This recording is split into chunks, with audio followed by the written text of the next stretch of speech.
Greetings to all the lovely ladies and gentlemen out there. I'm your host, the ProGent, and today I wanted to take things a bit more seriously than I usually do.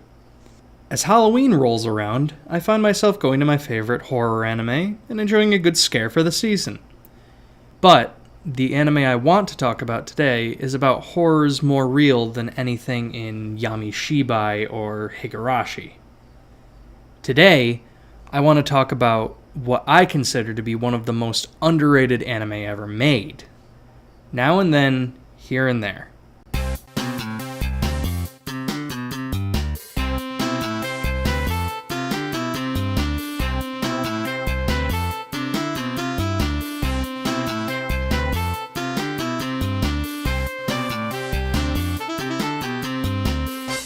Now and Then, Here and There, not to be confused with the 1995 film Now and Then, is an anime created by Akitaro Daichi, best known for directing Fruits Basket. Now, unlike Fruits Basket, which has happiness in it at all, Now and Then Here and There brings out the sadness and existential dread, especially when you consider what it was inspired by.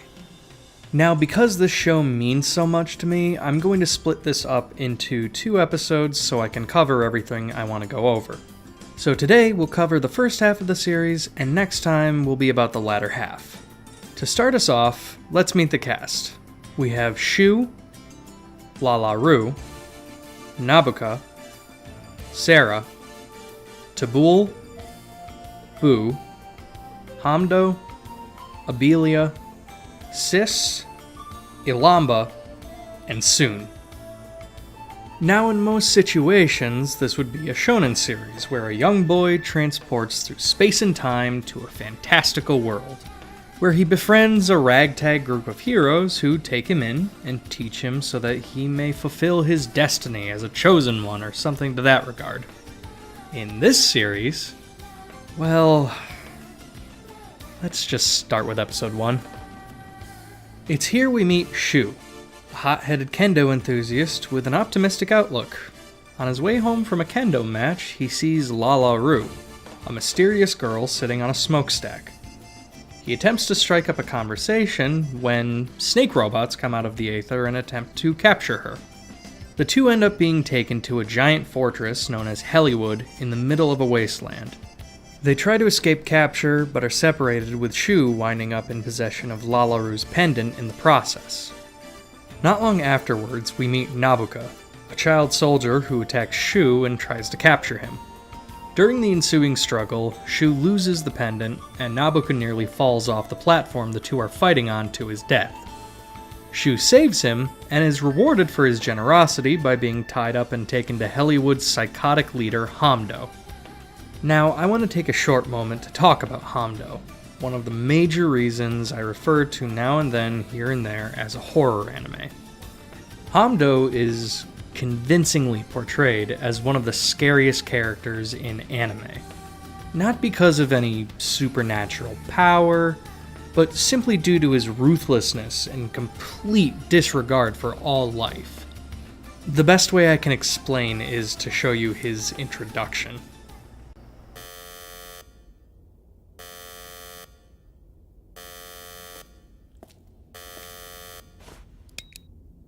Abelia!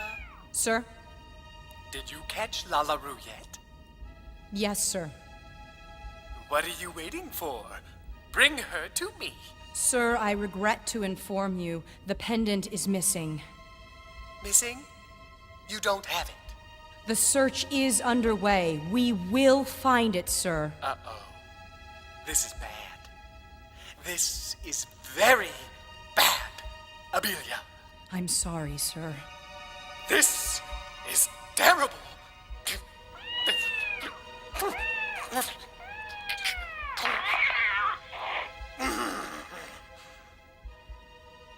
Without even seeing Hamdo on screen, we immediately get a sense of just how terrifying he is by the way he interacts with his second-in-command, Abelia.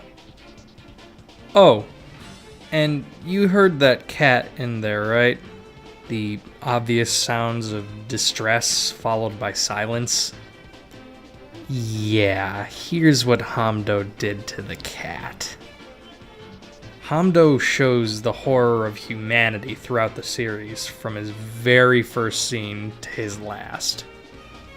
Hamdo orders Abelia to torture Shu to get the location of Lalaru's pendant, which we find out is the key to a bountiful water source which Hollywood desperately needs. Unfortunately for all involved, Shu doesn't know where the pendant is, so he's thrown into a cell with Sarah, a girl from Shu's world who was mistaken for Lalaru and kidnapped. Ultimately, Shu is forced to join a squad of soldiers who are searching for the pendant. The squad includes Nabucco, his younger tag-along Boo, and the jerk-ass Tabul, all of whom are motivated by Hamdo's promise that they will be free once they win the war. After some fruitless searching, we find out that 2 assassins have infiltrated Hollywood to kill Hamdo. In a panic, Hamdo shoots one of the assassins. The other flees and is eventually killed by Nabucco. Shortly after, a sandstorm picks up and the troops of Hollywood go to a nearby village to conscript more children and enslave more women. Shu is appalled and attempts to release the captives, but is foiled by Nabucco by shooting him in the leg. While all of this is happening, Sarah, who has been used as a reward for several of Hamdo's valiant soldiers, finally snaps and beats her newest recipient to death, then flees into the desert. Thus ends the first half of Now and Then, Here and There. Already you can see how dark this series gets, with torture, rape, and child slavery being some of the central elements of our setting. It's worth noting that this show was inspired in large part by the Rwandan genocide of 1994, in which between 500,000 and 1 million people were killed. Those real-life horrors create more fear in me than a ghost or a monster ever could. And Now and Then, Here and There portrays them in an uncompromising and terrifying way. And it gets worse from here. See you in the second half. I've been the Professional Gentleman, and thank you for listening.